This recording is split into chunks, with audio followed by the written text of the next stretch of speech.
Alright, we gotta get this going because I've only closed one window and it's already very hot in here. Hey guys, I hope you're all doing well. Welcome back. Today I wanted to come at you with a recent reads video in which I want to talk about all of the political memoirs that I have read thus far this year. Did that make sense? I hope that made sense. I say so far this year because I have just been really interested in government and politics in general this year, so I can pretty much guarantee that I'm going to have more of these kinds of books as the year goes on, but I just wanted to give you a quick rundown of what I have read so far. Fun fact, I actually filmed this video for the first time about a month ago and ended up with way too much footage that I just couldn't even start to whittle it down. So I'm filming this again. I'm trying to consolidate a bit here, but I do want you to kind of keep that time frame in mind because it has been about a month to almost 2 months for some of these since I last listened to these books. I have 3 memoirs to talk to you guys about today, all of which I listened to as audiobooks, and what I'm going to do is I'm going to start off by talking about the book that I think is most memoir, least policy, and work my way up to the book that is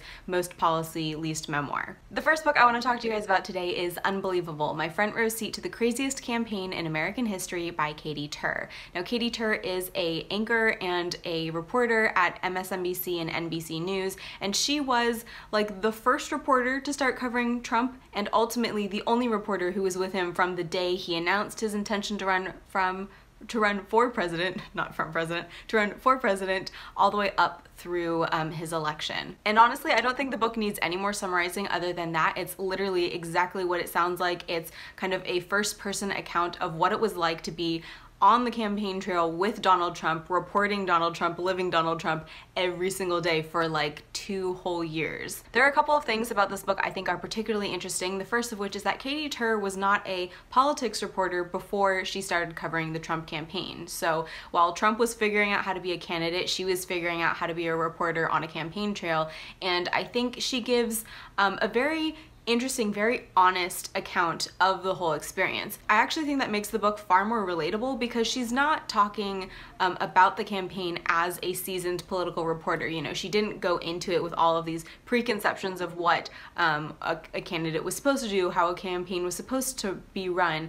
She literally kind of provides this outsider's point of view, and I think kind of ultimately therefore reflects the American experience, the average American's experience of the campaign far more accurately than, say, a more seasoned political reporter. I also just think this provides a very interesting behind-the-scenes look at what life is like for campaign reporters. I didn't quite realize the extent to which they literally just have to put everything else in their lives on hold. And as an audiobook reading experience, I really enjoyed this one. Katy has a really kind of droll sense of humor, which I was kind of not expecting based on her on-camera persona. She is far funnier in the book than I was expecting, and hearing her kind of give that very dry, kind of self-deprecating delivery in her own voice was particularly enjoyable. All in all, I do think this provides a really interesting look at the 2016 presidential election. However, I do think it is very reliant on the fact that it is a current events book and that the events of this election season are still very fresh in readers' minds right now. It'll be really interesting, I think, to see how this book ages because she doesn't go into great detail describing, you know, each event or each policy issue or each debate. I think it'll be interesting to see how this reads, you know, like 5-10 years down the line. The next book I want to talk to you guys about is James Comey's memoir, A Higher Loyalty, Truth, Lies, and Leadership. Now, I put this one in the middle of the spectrum here. It's kind of a good combination of memoir and policy because while the book ultimately is laying out a case for what a good leader should be, how a good leader should behave, Comey kind of creates that platform by pulling on his own experiences and by examining different authority figures in his own life. He starts all the way back when he was a teenager working at a corner store. That manager is kind of the first leader, authority figure that he examines, and works his way all the way up through his time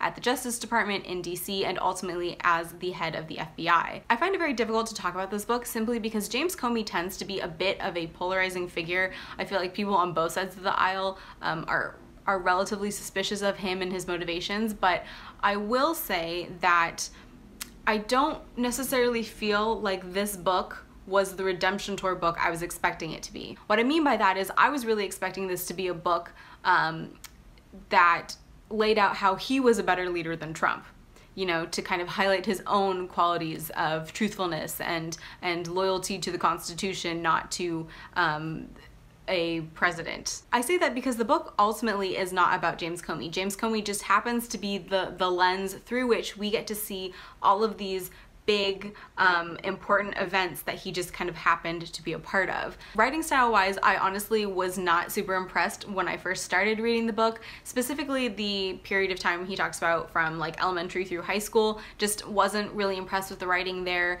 I kind of wish his editor had spent a little bit more time polishing that up with him, because a lot of what he talked about felt very on the nose and slightly condescending in how much he felt he had to explain to the reader. As it goes on, however, he definitely kind of found his stride, and I think part of that is because, again, he's not writing to write about himself, he's writing to write about what he experienced. So I feel like as soon as he got into situations where he could talk more about specific policies or specific instances or cases, like that's where his writing kind of flourished. I would definitely say that if you are reading or listening to this and you are not super engaged for the first like 3-4 chapters, give it a wait, stick with it. Trust me, it'll get so good that you actually won't want to put it down. One thing I want to touch on specifically is Comey's description of Donald Trump, simply because I felt like when this book was big in the media, that was kind of something that they were all obsessing over. The fact that Comey talked about the fact that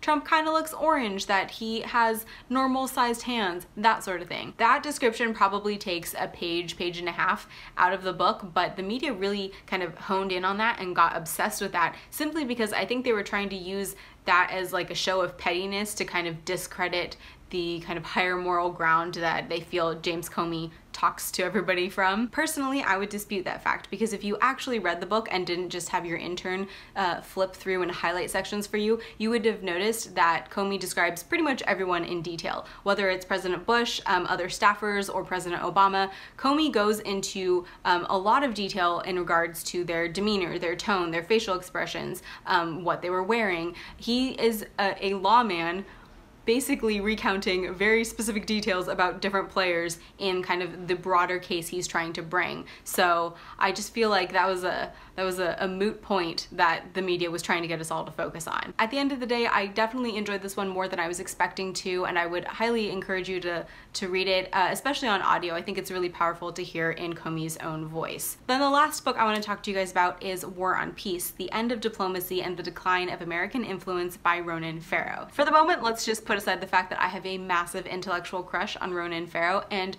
talk about the fact that I think this is the most policy-oriented memoir here, because it's really less of a Ronan Farrow memoir and more of a brief history of modern day diplomacy. Ronan Farrow is a journalist who you may know from his work on the Harvey Weinstein scandal, for which he recently won a Pulitzer Prize. Again, intellectual crush, but he also happens to be a former State Department official. Shocking, I know, he's only like 33 or something. Talk about an overachiever. So part of the book does come from Ronan's own experiences. It talks about different meetings with warlords that he had to take. It talks about different policy decisions he was intimately involved in. A vast majority of it really does focus on a man named Richard Holbrooke, who was a he was like the special liaison to Afghanistan or something while Farrow was in the State Department and was kind of Ronan Farrow's mentor. However, I would say that the majority of the book is actually based off of interviews that Ronan did with other State Department staffers, but most importantly, he interviewed every single living Secretary of State, including Rex Tillerson. And what Farrow does in the book is to pull from his own experiences and the experiences of his interviewees to kind of lay out a case for why we need to reinvest in diplomacy and why we need to recognize that using a kind of military first foreign policy isn't a great idea probably 98% of the time. I'm gonna be honest with you guys, going into this, I had absolutely no knowledge of how the State Department actually works. So I found it incredibly fascinating to kind of get a boots on the ground look at what diplomats actually do, at how the State Department is actually structured, and how foreign policy decisions are actually made. Something I thought was really interesting about the book is that although Ronan is advocating for the State Department and is advocating for diplomacy, he doesn't sugarcoat that it is a very difficult, often dangerous job. You know, he doesn't try and make it look better than it is to gain support for you, but he just lays out cases of, hey, this is diplomacy gone right and this is lack of diplomacy gone wrong, and really kind of allows you to come to your own conclusions on the matter. And I do actually think that that was quite an effective technique, because I can honestly say that if I had read this book in high school or if I had read it early on in my college career, it definitely would have made me reconsider going into some kind of government job, going into some kind of foreign service work.